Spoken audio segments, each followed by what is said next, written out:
Sartre ये कह रहा है कि देखिए, सार्त्र ईश्वर को नहीं मानता था, जबकि कीरकेगार्ड ईश्वर को मानता था। तो सार्त्र का दर्शन केंद्र में है, उसी की बात समझते हैं।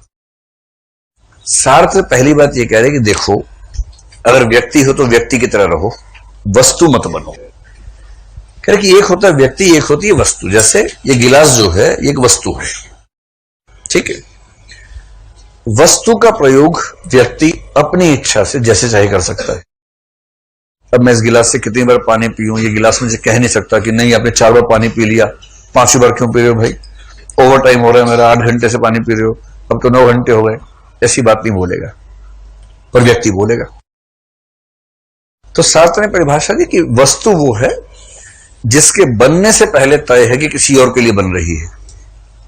गिलास जब बनाया गया होगा, शेप वेप इस तरह से बनाएगी कि कोई कस्टमर इसको खरीदेगा और इसे इस्तेमाल करेगा। तो गिलास बनने से पहले तय था कि इसका इस्तेमाल होना ही होना है, यूज होना ही होना है।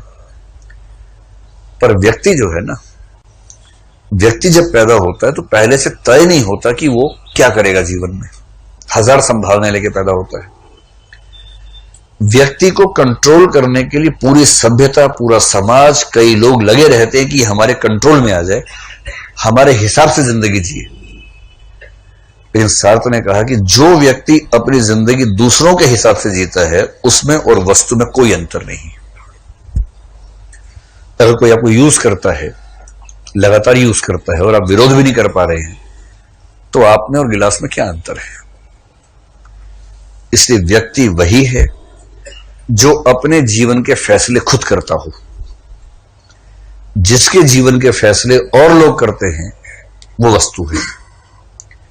इसलिए उसका पहला संदेश है कि हर व्यक्ति अपने व्यक्ति होने का महत्व समझे, अपनी प्रामाणिकता समझे। तो व्यक्ति स्वतंत्र है, और स्वतंत्र होना बहुत खुशी की बात नहीं है, चिंता की बात भी है। Man is condemned to be free. मनुष्य स्वतंत्र होने के लिए अभिशप्त है। जैसी मैं स्वाधीन हो गया, अब क्या होगा, मुझे अपने सारे फैसले खुद करने होंगे। अभी तक तो यह था कि मेरे फैसले कुछ मेरे पेरेंट्स ने कर दिए, कुछ किसी और ने कर दिए, तो मुझे चिंता कम होती थी। अब मुझे फैसले खुद करने हैं। और फैसला आप जब भी करेंगे जीवन में, निर्णय जब भी करेंगे, कोई भी निर्णय परफेक्ट होगा नहीं। इसको लिख के रख लीजिए। जब भी जीवन में विकल्प आएंगे किसी महत्वपूर्ण मामले में, आप सारे विकल्पों को कितना भी टटोल लें, कितना भी तौल लें उनको, जो भी विकल्प चुनेंगे उसमें कुछ कमियां, कुछ अच्छाइयां होंगी, और जो छोड़ेंगे उसमें कुछ अच्छाइयां, कुछ कमियां होंगी ही होंगी। जो चुन लेंगे, कुछ दिनों के बाद लगेगा कि गलत चुन लिया, क्योंकि जो नहीं मिला ना, वो बड़ा होके दिखेगा। मिल गया सो मिट्टी है, नहीं मिला वो सोना है। और जो मिला है वो मिट्टी हो जाएगा, उसका महत्व नहीं समझेंगे। तो ऐसे ही है वो। तो इससे सार्त्र ने कहा कि कितना भी सोच समझ के निर्णय कर लीजिए, अधूरापन जीवन में रहेगा ही रहेगा। और इसलिए निर्णय करना चाहिए केवल एक आधार पर, वो है अंतरात्मा की आवाज। अंतरात्मा मतलब जो कॉन्शियस है हमारी, अंदर की आवाज। अगर किसी भय में निर्णय किया, किसी लालच में किया, तो गलत होके रहेगा।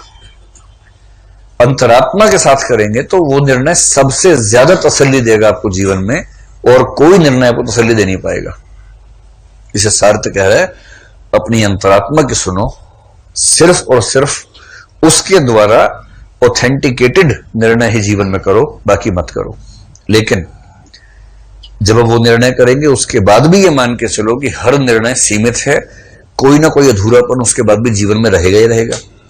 और यदि मैंने खुद अपने जीवन के फैसले किए, उनसे अधूरापन पैदा हुआ, उस अधूरेपन से भागो मत। उस अधूरेपन को अपने जीवन का हिस्सा मानकर जियो, एक मेडल की तरह सजा के जियो। उससे भागो मत, डरो मत, वो जीवन का अनिवार्य हिस्सा है। यह सार्त्र के दर्शन का बहुत बेसिक सिद्धांत है। उसने एक शब्द दिया, डिह्यूमनाइजेशन, कि शहरों ने, लोकतंत्र ने, बड़ी बड़ी मशीनों ने मनुष्य का महत्व कम कर दिया है। आजकल मनुष्य का महत्व कम होता जा रहा है, कोई पूछता नहीं उसको, वस्तुएं ज्यादा महत्वपूर्ण हो गई।